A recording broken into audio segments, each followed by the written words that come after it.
Hello and welcome to Thrive, a wellbeing podcast for the students of Alexandra College. Welcome everyone to today's senior debate. My name is Taylor and I'm the chairperson for today's debate.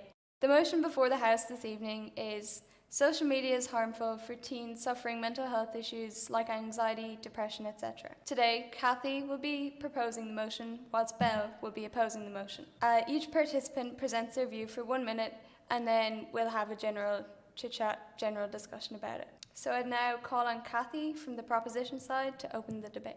Good evening, ladies and gentlemen. I'm Kathy and I'm on the proposition side in the topic of social media is harmful to teens who are suffering from mental health issues. There is no denying that social media has become an integral part of our lives, particularly for teenagers.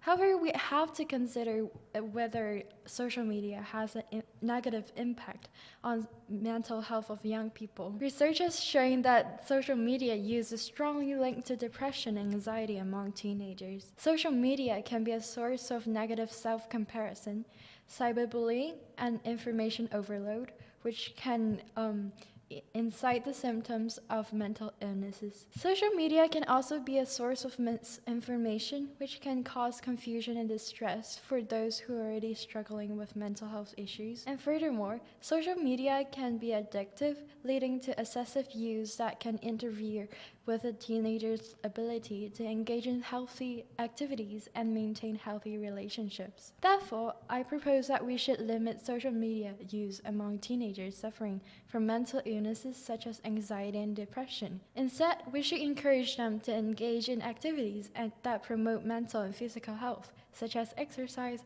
meditation, and spending time with friends and family. In conclusion, social media can have harmful effects on mental health of teenagers suffering from anxiety and depression, and by limiting social media use and provide support and resources, we can help these young people lead to a healthier and happier lives. Thank you. So I'll now call on Belle to present her opposition view of this debate. Hello, I'm Belle. I'm on the opposition for this motion. The opposition is difficult to debate on this motion, not because we're wrong and you guys are right, but because adults like our esteemed adjudicator, not you Taylor, Tui, are adults and look at social media with the critical and negative eye. It's a natural instinct. It's something that's new and introduced rapidly. When you're older and you have the sense to think, it's natural to look at it very critically. It's like the vaccine. Older people 100 years ago didn't see any good out of them. I would like everybody to not put your biases outside and hear our argument with an open mind, because it's impossible to change with such drastic and deeply rooted notions, because we've been told social media is bad for your mental health, almost as though it's objective for so long. But I want you to acknowledge these biases at the very least for this debate. So to understand why the proposition is kind of incorrect, you have to put your feet in the shoes of teenagers in our societies that are facing mental health issues. We can't imagine a time without social media. So to those who only have social media as communication in the past 2 years that were critical for social development, and it's where we found all of our friends. It's important that when we're talking about it, that it's not an abstract point of debate, but it's an essential and real thing that people use in mental health issues and have been made to. So a lack of social media is a lack of social life for those who need these interactions the most. The lack of social media for people who are struggling with mental health problems are out of the loop, essentially. And social media is socialness, which is amazing for these people. So I know this episode is trying to show people what good debating looks like, and this is a bad debating move, but I'm going to say a personal anecdote. I don't have social media. I've been out on my own for 2 separate occasions, and I've seen friends that I could have been with if I had the invite that was on Snapchat or Instagram that I didn't end up getting. How many times have I been on my own, stuck with my own thoughts about being on my own when I could have been with anybody? Do you think that's healthy? Do you think the spiral of isolation is less parasocial than a mean text message? Social media isn't bad for your mental health necessarily, rather than the misuse of social media. Everything that you guys have said that's bad could be fixed if we use social media correctly. I think this is good way to think about it with health. People say that chocolate's bad, but if your chocolate has a certain cocoa percentage and you limit your use, it's good for brain function and has healing properties. Same with social media. It can be used as a tool to help mental health. If I was to jump into this debate and contribute as the chairperson, personally I'm of the same opinion as the proposition side. I think that... Hopefully not by the end of this. Exactly. I really do see the arguments of both sides. I do think that everything is good in, measurable amounts, not overused, not misused. But I do think that the way that social media has been created for our generation is not healthy, and it's not good for us. And I think we all know that, like, deep down, but I think we can't imagine our lives without it. I think that it's been made in a way that every time we click onto TikTok, we click onto Instagram, Snapchat, we get a dopamine rush in our brain, and that makes us feel like it's a reward, and it's something that we should do, and that, like, is a good thing for us when realistically the people behind the screen, the people behind these companies and these social networks, all they want to do is make money, because money makes the world go round. They want us to keep clicking. They want us to stay on their app, to stay liking, commenting, sharing for as long as we possibly can, because that's what makes them more money, because we see more ads. But from a teenager's point of view, I think that it can be good for those who are struggling with their mental health in terms of, like, algorithms. And again, there's a good and bad side to algorithms as well. Sometimes they can be good because you can find people that feel, a similar way as you, that have similar interests, similar ordeals, whatever the case may be for the individual person. But there's also the point that if you're not in a good state of mind, if you're not in a good frame of mind, and they keep showing you these videos after video after video of the same thing, you're just going down a big, deep rabbit hole, and you can't seem to find your way out. Yeah, I'd like to talk a bit about this, because we're talking about social media and how it's a problem, but we're not thinking about the other options as much that would happen if social media didn't exist. For example, the main media. Something that might come up later is the negativity and bad news, or just like body positivity, and all of those are seen as bad. They're not great in the modern media even. If you turn on RTE, there's never good news stories. And if you look at your favorite shows, it's not necessarily inclusive. So, and they are both, media companies or games or the publisher for books, they all want you to do the same thing as social media companies. They all are trying to make money. They're trying to do the same thing. And we go, oh, well, social media is bad. It's making a rabbit hole. But you can find echo chambers in the real world as well. And people don't realize this as much. If your family's saying something bad, or if your friends are saying something bad, mental health is, you kind of just have to look at the other option as well. I mean, you can make social media seem bad, but it's not inherently worse than the other option either. So yeah, Belle, I do recognize your point. A lot of social medias do make our lives more convenient, but still, we know deep down that social media somehow is harming our mental health, and we know that we escape our reality or our problems through social media. That can be seen as a good thing, because people use if there wasn't social media, there could be, people are using escape methods that are less healthy, and I think but we can't just compare worse methods of escaping reality. That is in fact undeniably harmful to our mental health, and we can just compare because social media is less harmful.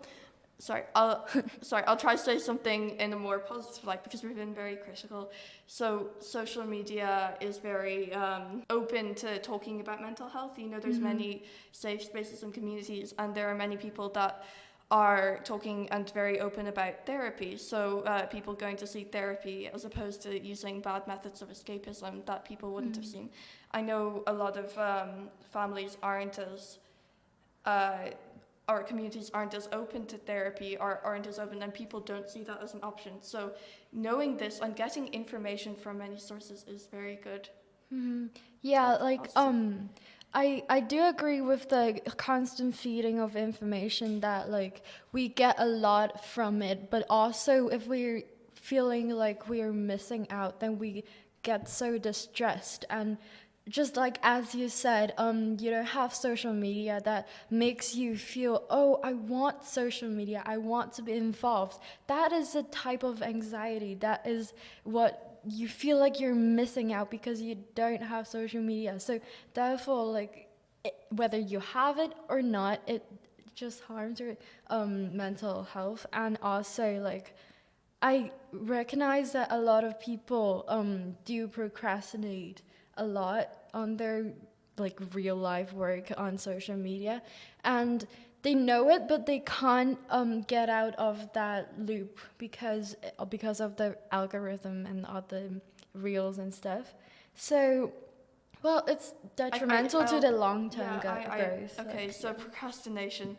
There's always been procrastination. This is just another form that's becoming more prevalent, but it's not like there's more procrastination. It's just what the procrastination has I think changed. there's more procrastination because of the rise of social media. And You think so? Do you have a statistic to back that up? Yeah, algorithms and TikTok. You know, I don't like think you're just saying algorithms doesn't necessarily. Okay. no, because So it feeds dopamine to the way you. that that psychological study, that means the more work that you've done is the time allocated and all of that. So we're just hitting deadlines, and everyone's hitting their own deadlines. It's not like people like in school. I know like grades aren't suddenly going down because of social media. Like grades have stayed as much because people are doing as much. They're just being smarter with their time this much, social media this much, because they have to fill the deadline. I don't think that there's more procrastination because there's always been something there that has been the social media. For example, when video games came out, or comic books, which are just like pictures and pictures and pictures. There's always been a social media. We're just Yeah, but like our main focus today is on mental health. So Okay. if we know we're procrastinating because of social media, because we're scrolling Instagram for hours and hours, then we feel bad, but we still continue to do it, and that's very harmful to our mental health, I think. Like it's not that the result of our grades or anything that is very bad to our mental health, but it's like we know that we're doing something that is not contributing to our any growth or anything. Can I jump in okay, here? Yeah. So I noticed, Belle, you were trying to compare social media to the rest of our real lives a lot, but I think, that's a fair point. Like, I think there's always going to be things that are bad for our mental health. There's always things that are going to, such as video games, that are going to be a means to take up our time to kind of escape reality a small bit. But I think our main focus here today is social media, and I think maybe we should be focusing more on that. But one point I wanted to bring up was, as Belle said, that social media can create a safe space for many people. I wanted to hear what your thoughts are on cyberbullying and possibly how that is very different to the forms of bullying that we have, say, in real life. And if you think cyberbullying is worse, better, the same as normal bullying. I think cyberbullying, there's a lot going on with it. There's a lot of people trying to fix everything, but like every bullying, there will be always cyberbullying. What's good about cyberbullying now is that there's a lot of awareness of it, and at the start of social media, everyone was freaking out about cyberbullying, all of that. But now we've learned more about it, and while people still think it's a huge issue, and there are cases of it, there are ways to get out of it. There are other safe spaces that you can go to. There are ways to reach out for help. And I suppose it used to feel dangerous because it's isolating, but now that social media is such a big thing and that everybody has it, people relate to it more. And a lot of, when we talk about social media, that was, cyberbullying and all of that, people were thinking of it from a different perspective. So I'd be interested if anyone had more recent statistics. I think like cyberbullying is very very harmful because people usually some teenagers are very addicted to social media, and when they're cyberbullied on social media, they wouldn't be like, oh, I'm not using social media anymore, because they're so addicted to it and they keep getting bullied because of that. But like in real life, they might be able to escape the situation. Would you agree? Well, you're saying that they're addicted to social media, so they might not stop. But it's not like every single part of social media is cyberbullying. I feel like you can find social medias that are different. For example, you could switch from Twitter to just places of entertainment. And just breaking down social media, it's where you talk to people, which is just talking to people. And then there's entertainment, and we've always had entertainment. They're two sides to social media, and because we're talking about social media, it's just a big thing that we're thinking. We're not actually breaking it down. If you switch your focus on social media, I feel like you can find another way. And especially, you're saying that there's a way to escape actual bullying. No, it's very, very difficult. That's why bullying as an actual form has existed through our entire lives and has ruined lives. And has completely destroyed people, because you can't escape, because it's your local place. You know, if you get bullied in school, there's no way to turn away from it, because that's everyone. It's a community. And I feel like social media is even better because it helps you branch out. It helps people talk to people that they normally wouldn't have had. You know, people who have interests that people in your community don't necessarily have. It helps from bullying that's happening in actual places, because you can't necessarily, we're teenagers, we know if you're being bullied, you can't talk to the next person, because then you're a snitch or whatever. You're put against people. You know, does that make sense? Yeah, can I jump in? Yeah. Yeah, so just, I think to preface it, we're not saying that any one form of bullying is any less detrimental to different people, no matter what the form. I think, as you were saying, that like you can't really escape physical, like in-person bullying either. I think to an extent that is true, because let's say someone is being bullied in school, they're going to get bullied in school, they're going to go home and they're going to come in the next day, and it may continue. But I think the thing with being bullied online is that it doesn't sleep, it doesn't stop. Like, it's there from when you're sleeping at night, when you wake up in the morning, when you're at school, when you're on your way home from school, when you're at home, when you're doing your homework. And I think that really hurts people a lot, because there is no break. There is no, I'm just going to sit at home on my bed and get a break from this, because like people normally don't stop when the school day ends with cyberbullying.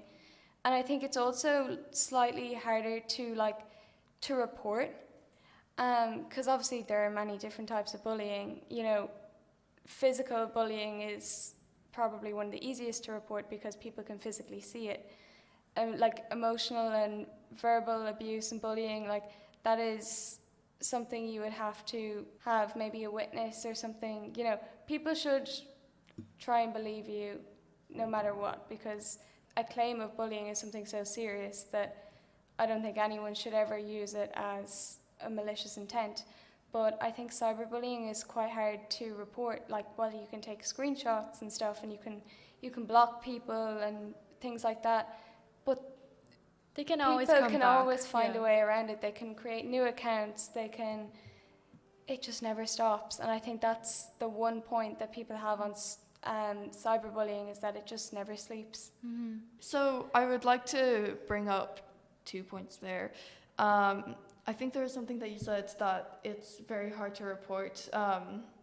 It's easier to report real life bullying than other bullying. And again, probably should get away from the comparison, because we're talking about if it's bad or not. But the thing is that since you're talking about, oh, it's faceless bullying, then it's kind of faceless reporting. You know, you don't have the fear that happens when you report. You know, in real life, you're scared to report bullying because, you know, you have to see these people again. But if you're talking about anonymous messaging or any of that. It's easier to report than that. And places have had problems with over-reporting, and many places will just immediately block people. And also, you're saying that cyberbullying never sleeps. Real bullying doesn't sleep. The idea is that that you're on your own. Just it's for all types of bullying, and also just as much as you go home, you can turn off your screen, go to a different social media, go to a different safe space. Well, to respond to like go to other social media and stuff, that is just replacing the value of real life interactions, and you can also go to other people. You can also go to other people in real life, but you can't go to other people in real life with real bullying. Well, sometimes you can. Like I won't deny that, but to respond to the sometimes you can't, by like the way. getting your comfort in social media, like that is I feel like real life interactions are more intimate, and you get to see people from different dimensions instead of the person that they project themselves on social media. So I think, yeah, of course, sometimes you get some like comfort, but like that is not comparable to real life ones. Okay, what I'm saying is that social media is, it's not as necessarily as bad for people with, mental health issues. What I'm not saying is that social media is a good replacement for a real life thing. So I don't really understand that point necessarily, because I'm not saying that it's a replacement. I'm saying that we can have a healthy balance, and that's what's good. Social media is just an extra part. Yeah, but the problem is, like, right now, a lot of teenagers are so addicted and so consumed in social media that their lives is basically social media, basically Instagram or TikTok. Like, they were so detached from real life, and that is the problem, because social media is designed to capture your focus, and because your focus is diverted onto social media, that you miss out a lot on real life interactions and like the environment around you. So I'm not saying that you wouldn't like get real life interactions because you use social media, because social media is designed that way, and this is the truth. Like, we miss out a lot because we spend so much time on our phones. Again, we're teenagers. You're going, oh, we're so addicted to social media. We're so we're victims of it so much. But you're there, we're there. We know. We're still reading. We're still doing things. It's not like the entire world has shut down. I feel like we're saying this, but we're there. We know that, and I know that you kind of have to say that it's a problem because it's the proposition. But realistically, you can make it out to seem much worse than the situation actually is. And it can be bad for some people. Like everything in this world, people can have problems with it. But I feel like, we're in the classroom and we're talking to people. We're not all heads buried in our phones. So I don't see how you guys could say that it is completely an issue if I know we've been in the same classrooms, and I feel like it's quite objective that we do talk to other people. I think maybe we should move on to another topic now. I think we spent a good bit of time on that, and we got both sides of the debate very clearly. Something else I wanted to bring up was body image, unrealistic standards, filters, editing, influencers, all of that. And yeah, I'd just like to get both sides' points on it first anyway. As I just said, when you're interacting with people in real life, you get to see different dimensions, different sides of them. Instead of like social media, it leads to a necessary comparison, because you just see the pictures they post and the good parts of their lives, which I think might be detrimental to like their confidence in themselves, or make them feel bad because their lives isn't as good as the ones that they see on social media. Okay, a couple of points here. I'd like to look at this with the eyes of common sense. I think it's so cliche to say that, because everybody knows that there's so much stuff out there talking about how social media is fake, social media this, social media that, and realistically, there isn't as much as that as we've been told that there is. I know that a lot of people follow their schoolmates and their seniors and stuff, and they see their There's what? Sorry, could you repeat that? they follow their schoolmates, and yeah. you can't escape their photos, and you can't escape what they post online. And I know that social media has different forms of content, and that is true, but the harm still exists. Right. The way that we talk about the harm is very dramatized. I feel like if you're talking about schoolmates and what they're doing, if they're not going to have like really high budget, really making you feel terrible kind of stuff, they're not going to have hardcore diet stuff on their thing. And then if you saw that, you'd probably be going, oh, well, that's a problem. And it's so out that, like, we know so much about how stuff is unrealistic on social media. We've been so educated, but we still keep on saying that it's an issue. And when we're talking about friends, when we're talking about people that we see, it's not going to be, it's going to be either like a smoothie recipe or like a selfie. It's not going to be, huge, high budget, like making you feel bad. Like, that's not necessarily doing. And also, people post like a lot of relatable stuff, a lot of jokes. It's not, and Yeah, it's not necessarily all just, oh, look how skinny I am. People don't say that. People say that we say that. yeah, but if they're posted, somebody might feel it that way. And Post we're talking about like harmful for teens who are suffering mental health Okay. issues. So people who are have a mental illness, they tend to compare themselves with others, and they already have self-esteem, and when they see people with such good lives, they might be like very Yeah, I think that's a good point, Kathy, because I think like we haven't been focusing on that people already have issues with their mental health and their self-esteem. And I think when someone is in that place and they're at home, they're struggling, and maybe they're not able to do the things that they would like to do. They're not able to go out with friends. They're not able to go to that party that they were invited to because they just don't have the energy, or whatever's going on in their lives.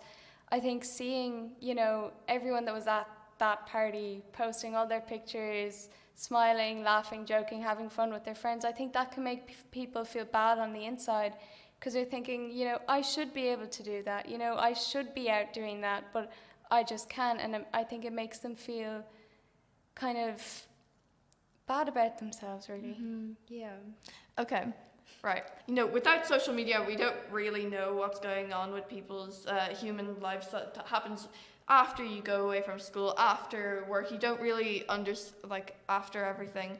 We don't really look at other people's human lives, and that can kind of make you feel alone, that you can't feel related to, because all you see is people, going to work, going out, all of their all their business thing, and you don't get to see their actual human motion. And I kind of went down the rabbit hole for this because it's very interesting. I looked at a lot of literature that talking about mental health in older times, and it's like, I'm not sure, I know this one's popular on TikTok at this point, but there's this book called No Longer Human. And so this person who feels like disqualified from humanity, he doesn't understand how other people feel, and it's known for being incredibly relatable for people who didn't understand what was happening. So social media gives relatability, shows another thing.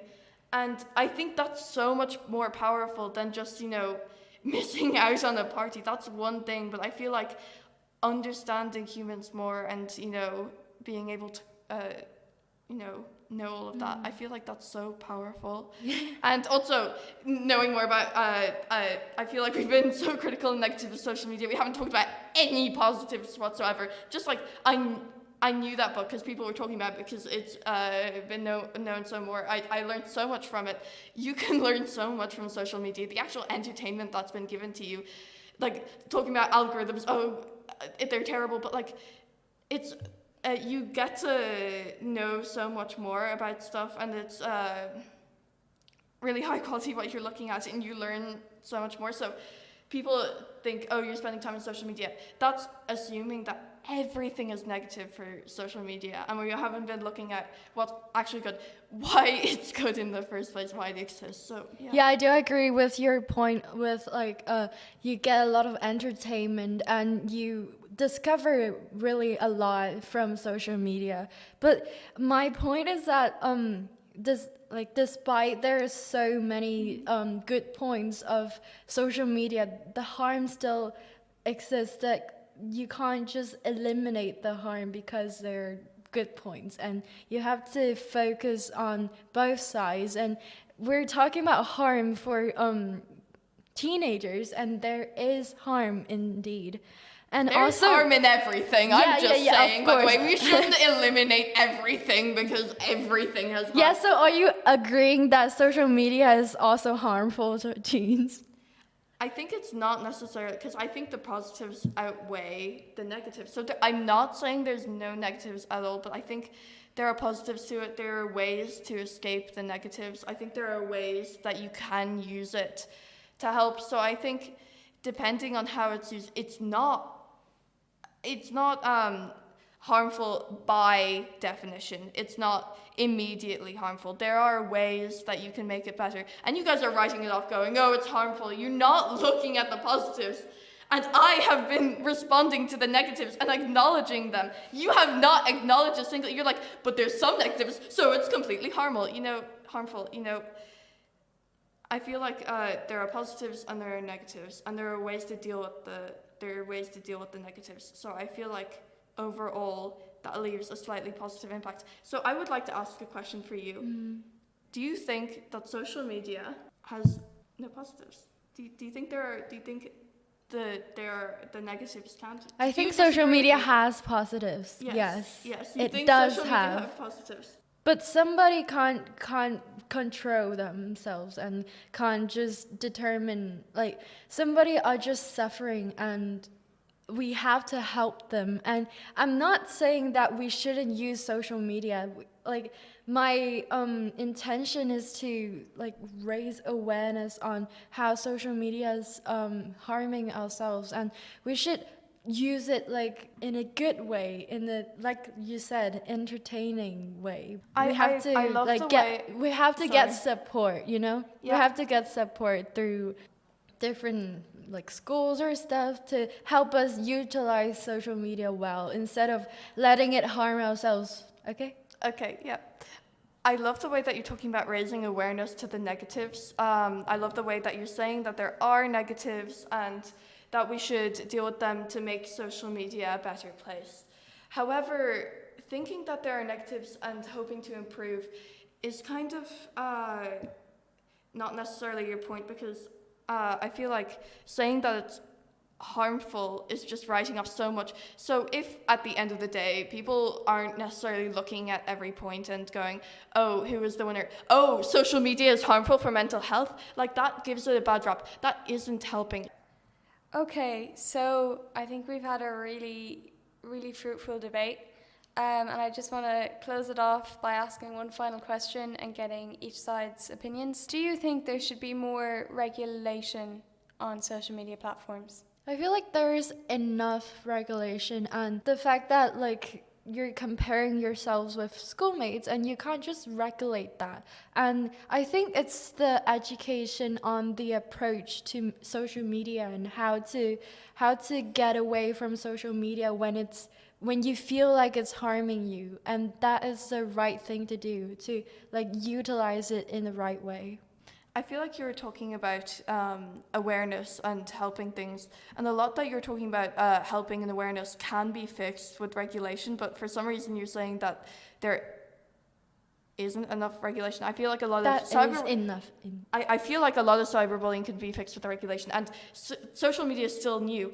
And what I think is that it's not harmful inherently. I feel like it has a lot of potential, and we need more regulation. We need more regulation on the way that we get rid of cyberbullying, because that's a negative. And I think to make it even less of a problem, even better, I don't think social media is inherently harmful. And it could be even better, though. I feel like we could make it better with regulation. There's so much regulation. Yeah. You know, with algorithms, making sure that there isn't a pipeline. We could, because you guys were saying, oh, social media companies are, for profit. So we could make the regulation so that the social media companies have to ask, do you have to take a break? The law and regulation are necessary if we want to do better. I feel like regulation can help so much. And I'm saying, as person who wants, I think we found an equilibrium and wanting social media to succeed and be better. I just think that it already has way more potential, and it already has so many good elements that outweighs the. I still think it can be better. I'm not going. I feel like I'm on a very open-minded side and saying, I feel like it's not harmful. I'm not saying that there's no negatives. I'm saying that we can fix them very easily if we have regulation. Yeah, and I feel like that makes it even less harmful, the fact that we have clear-cut ways to solve an issue. Like many issues, we don't have clear-cut ways. And it just I think it's great that we do have yeah, these like options. the regulations would help a lot, but like I think despite like all the regulations has been established, there will still be There have been problems, barely and there will be any. still like Twitter. They ban hate speech, and on Instagram, if you say any swear word, it would be properly like regulated. yeah, but like. Yeah, This of is course. objective. Yeah, Sorry. okay, This okay, isn't okay. debatable. It's Yeah, objective sure. that there haven't been It's like regulations. a It's new, and the technical laws thing. have not It's been a able to. technical thing. So I'm not sure about that, but like I think although there are many regulations that could be done, there will be still some problems that might make us feel sad. And the approach to everything. social media, Well, I think the that- approach to social media is the most important. Like of course, like chocolate, you can choose the sweet one or you can choose the like dark one, and it's like your attitude towards it. And when it's it's harming you, you step away, and that is the main thing to deal with mental illness and stuff. Yeah. Okay, yeah. I think I especially just wanted to talk about that because, of course, there's on the individual, there's a lot that lies with the individual and everything. But we have been overburdening the individual, and we have not been talking enough about the regulation and other people. So when there's a problem, I feel like we should go to the source and everything, as opposed to just talking about what the individual can do. Although this is quite out of the debating area, and we're kind of closing, so just wanted to add that. I think I'll just, before I close, I'll just give my own personal opinion on the question that I asked. I think there has been a lot of regulations put in place, but they have not been enforced. Yeah. I'm just thinking from my own point of view, like on TikTok, like me and my friends, sometimes you see certain accounts and they're just there to promote hate speech or to bully people for no reason, or maybe you can see that their entire account is just violating all of the community guidelines that have been set in place.